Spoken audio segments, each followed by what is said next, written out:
ഞാനിവിടെ വന്നിട്ട് very good experience. ഇവിടെ വന്നിട്ട് ഇവിടെ വരാൻ തുടങ്ങിയിട്ട് ഓൾമോസ്റ്റ് 4.5 years ആയി.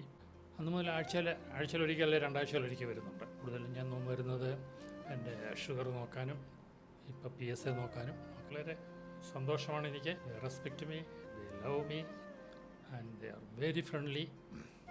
I am very happy. ഇവിടെ നിന്ന് വരുന്നത് ഈ കുട്ടികളെയൊക്കെ ഒന്ന് കാണുന്ന, അവരുമായിട്ട് സംസാരിക്കുന്നതൊക്കെ ഒരു വലിയ ഹാപ്പി ഒക്കേഷനാണ്. ഹാപ്പി ആയിട്ടുള്ളൊരു സന്തോഷകരമായ ഒരു അനുഭവമാണ്. ഇവിടുന്ന് ഇന്ന് വരെ എനിക്ക് യാതൊരു വിധമായ ഒരു മോശ അനുഭവങ്ങളും ഉണ്ടായിട്ടില്ല. വളരെ സന്തോഷം. തമ്മനത്തു നിന്ന് ഞാൻ ഇവിടെയാണ് വരുന്നത്. തമ്മനത്ത് വേറെ പല ലാബും ഉണ്ട്. എന്നാലും ഞാൻ അവിടുന്ന് ഇവിടെ വന്ന് എല്ലാവരെയും കണ്ട് സന്തോഷമായിട്ട് സ്നേഹമായിട്ട് ഇടപെട്ട് അങ്ങനെ പോകുന്നുണ്ട്.